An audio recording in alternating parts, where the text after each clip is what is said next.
Eto na mga kababayan, Luzon, Visayas, and Republic of Mindanao, Davao City, Province of China, Nimao, Digong. So ngayon mga kababayan, eto na, napakagandang balita. Para sa atin, mga loyalista, masarap sa pakiramdam, mainit-init sa taingang pakinggan, pero sa mga DDS, masakit sa tainga, nakakasulasok ang pandinig, ang pangamoy, no? Nakakasilaw kung titigan. Diba? Tumatagos sa buto ang kanilang nararamdaman sa sinasabi ngayon ni Pangulong Bongbong Marcos. Bakit? Ganito kasi mga kababayan eh. Speaking of impeachment kasi, parang ako, maskin kayo ng mga nanonood sa aking vlog ngayon, ramdam nyo na talagang pabor po talaga na. Actually, noon, speaking of impeachment ni Sara, sabi nga ni Pangulong Bongbong Marcos, wag na kayong magsayang ng oras. Wag nyong pag-aksayahan ng panahon yung impeachment na yan. Bakit? Kapag na-impeach ba ang isang government official, yayaman ba ang isang Pilipinong naghihirap? Aahon ba sa kahirapan ang isang Pilipino kapag mayroong isang government official na ma-impeach? Do not waste your time or it's waste a time, sabi ni BBM. Sayang lang sa panahon, sayang sa oras yung impeachment na yan. Bagkus totoo naman. Bakit mga kababayan? No? Kasi kapag magkaroon ng impeachment kasi, ang ekonomiya ng Pilipinas may possibility na hihina. Kasi bakit? Lahat kasi ng mambabatas, Senado, Kongreso, at lahat ng government mapapatutok doon sa impeachment. So mapapabayaan ang paglago ng ekonomiya at hindi matututukan ng gobyerno. Kasi doon na napopokus sa impeachment. Ngunit, sa kasamaang palad mga kababayan, simula nung nagrally ang Iglesia ni Cristo ng Peace Rally di Umano, nag-react itong si Juan Ponce Enrile. No? Nabagkos para sa akin, kinampihan ko nga si Juan Ponce Enrile sa kanyang statement patungkol sa Iglesia ni Cristo na hindi naman talaga yan peace rally, kundi sang-ayon sila na hindi ma-impeach si Sara. Hindi naman po bobo ang mga Pilipino, nakakaintindi. At saka wag po kayong matakot kung merong 7 million member ang INC. Ang Pilipino po, pangkalahatan sa buong Pilipinas ay 110 million. Correct me if I'm wrong, baka 130 million na ngayon ang Pilipino. So i-minus mo lang yung 7 million INC, meron pa rin 100 plus. Di ba? So huwag kayo matakot. Hindi hawak ng INC ang ikakapanalo ng politiko. Di ba? So ngayon mga kababayan, nag-iba ang ihip ng hangin ni Pangulong Bongbong Marcos. Dito sa kanyang sinasabi, parang gustuhin man niya na i-impeach at pagtugunan ng pansin yung impeachment ni Sara, pero huli na daw ang lahat. Sabi ni Pangulong Bongbong Marcos, tawag dito, timing is poor. Sabi niya. Ang sabi nga niya, huli na ang lahat. Sa ngayon, tawag doon, ano na lang natin muna. No? Ibigay mo na lang muna natin sa husgado ang pagdating sa impeachment na yan. Kasi sa ngayon, walang time. Ang Kongreso, wala ng time. Ang Senado, wala ng time kasi mag-i-eleksyon na. No, wala nang time talaga, wala nang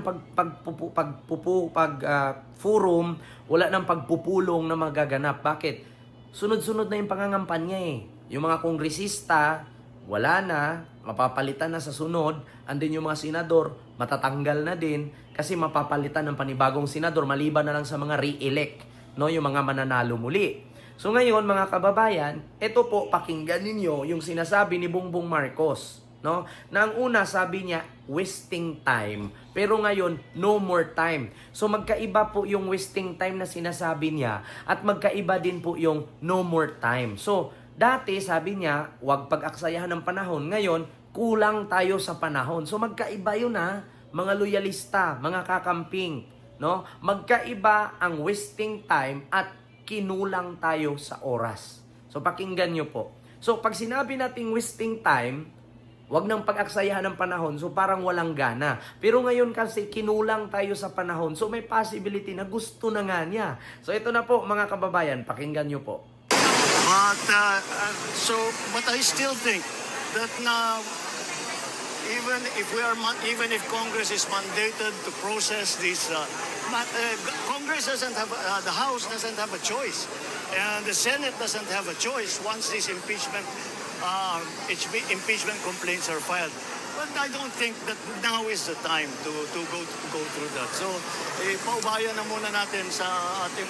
Total, as a practical matter, papasok na tayo sa campaign period. Wala ng congressman, wala ng senador dahil nangangampanya na sila. Hindi tayo makakapagbuo ng quorum. And so, as a practical matter, the timing is very poor. Thank you. So yun po, naririnig ninyo mga kababayan. Gustuhin man natin na tatalakayin yan, yung impeachment na yan. So means to say, gusto na nga ni BBM. Kung noon sinabi ni BBM, wag niyong pag-aksayahan ng oras yan. Kasi yung impeachment na yan, pag nagpa-impeach ba tayo ng isang government official, yung Pilipinong naghihirap ba yayaman? Yung Pilipinong nahihirapan, aahon ba? So sabi ni BBM. Pero nung sinabi na ni Juan Ponce Enrile, no, na parang niloloko na tayo Parang, kumbaga, ganito ganyan, sabi niya sa English ni Cristo. So, nagpapahiwatig doon, sabi nga ni BBM dito, ipapakita ko sa inyo. Sabi nga ni BBM dito, si Enrile kasi, isa sa kaniyang pinagkatiwalaan at magaling mag-isip. 'Di ba? Na politician yan, advisor niya yan 'Di ba? So, parang sumang-ayon si Pangulong Bongbong Marcos sa sinasabi ni Enrile. So kung noon, sabi ni BBM, ayaw niyang ipa-impeach si Sara kasi sayang sa oras, sayang sa pera, 'di ba? Hindi naman ikakayaman ng Pilipino yan pag na-impeach yung isang official. Pero ngayon, kung gustuhin man natin, narinig nyo kung gustuhin man natin na i-impeach, kulang tayo sa panahon. So, ibig sabihin pala, tapusin muna itong eleksyon. No? So pag natapos ang eleksyon, tsaka na siguro asikasuhin. Actually, 2025. 26, 27, 28. So meron pang 3 years. Nako, aabutan kaya ng 28? Nako, hindi makatakbong presidente ang piyona ninyo, mga DDS. Sa totoo lang, mga kaluyalista, mga kakamping, hindi aabutin ng 2028 at hindi na makatakbong presidente itong Sara Duterte ninyo. Bakit? Ako advance ko mag-isip Advance na lang natin, i-explain ko lang sa inyo. Bakit?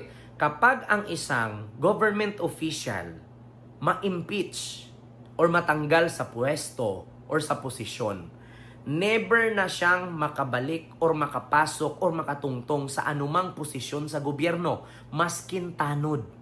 Hindi na siya pwedeng mag-apply. Bakit? Na-impeach na kasi siya. Maliban na lang kung yung yung government official na impeach, binigyan ng pardon, no, or nilinis ang kanyang pangalan ng susunod na presidente na papalit kay BBM. Katulad sa nangyari kay Gloria Arroyo. Si Gloria kay Erap. Katulad kay Erap na impeach si Erap. Ngayon, kaya nakabalik si Erap, nakatakbong mayor ng Maynila kasi binigyan ng pardon ni Arroyo or ni Pinoy. Binigyan ng pardon ni Pinoy. So ngayon, si Erap nakatakbo pa. Ngayon, katulad kay Gloria, instead na makulong siya kasi may kasong plunder, ang nangyari, binigyan din siya ng pardon ni Duterte. Kaya nakalaya. Tinanggal agad yung bracket. So, nakakapasok pa sila sa politiko. Pero kung ang susunod na presidente na papalit kay BBM, galit kay Sara, habang buhay na siguro si Sarang mawala ng karir. Maliban na lang kung maging presidente ulit si Digong, no, napapalit kay BBM. Sinong pambato ng grupo ng mga Duterte na tatakbong presidente kung malayo pa lang 2028, impeach na si Sara? Nga. Hindi naman po pwedeng si Bato, si Robin. Hindi naman po pwedeng si Bungo. Wala. Si Bato, Ano asahan mo dyan kay Bato? Taga mo sa Bato, di mananalo yan. Bongo, ano asahan mo dyan? Robin, nako, mas lalo. So ito po mga kababayan, klarong-klaro na si Pangulong Bongbong Marcos sang-ayon, no? At gusto na talagang ma-impeach si Sara. So magkaiba po yung dati.